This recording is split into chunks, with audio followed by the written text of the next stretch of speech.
يا دكتور انا عندي ضرس عقل مدفون، اشيله ولا اسيبه؟ الاشعه كده وكشفت في مكان وقال لي يا دكتور انت عندك ضرس عقل مدفون. قال لي يا دكتور هو مستني ان انا اتدخل جراحي واشيله، بدخل نفسي بجراحه واشيله، ولا مش مستاهل واسيبه واتابع عليه كل 6 شهور بالاشعه؟ ضرس العقل هو ضرس عادي زي اي ضروس البق، بتطلع من عند سن 17 ل 21 سنه.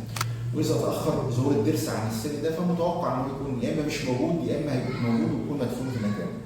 بعرف ازاي؟ بان انا بعمل اشعه بانوراما بشوف ضرس العقل ده موجود فين بالظبط وموقعه ايه، يعني هو مايل ولا معوج ولا نايم بالعرض ولا ايه بالظبط، واشوف هل في فرصه انه يطلع ولا لا. بيتشال الضرس لو عامل طبعا الم، لو عامل تزاحم في الاسنان، لو حد هيعمل تقويم اسنان ومحتاج يشيل ضرس العقل، لو خابط في الضرس السابع اللي جنبه وعامل تآكل فيه ومعرض ان الضرس ده مع الوقت ممكن يحصل له تسوس ويدخل في عصب، فساعتها بتدخل جراحيا واشيل ضرس العقل.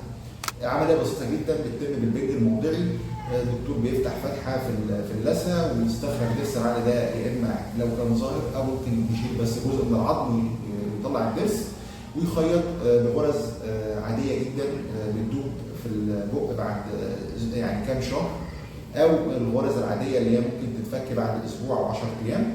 طبعا بيحصل المضاعفات العاديه اللي بتحصل من اي جراحه، بيكون في الم شويه، بيكون في ورم، بيكون في العيان مش قادر يقدر يفتح بقه، ولكن حاجات كلها يعني مؤقته وبتروح بالعلاجات بعد 10 ايام او 15 يوم بالكثير يعني. فالعمليه بسيطه جدا وما فيهاش اي حاجه تخوف، اهم حاجه بس الدكتور يكون مخطط للجراحه دي صح وعارف امتى يشيل الضرس ده، ويكون المريض برضه مقتنع.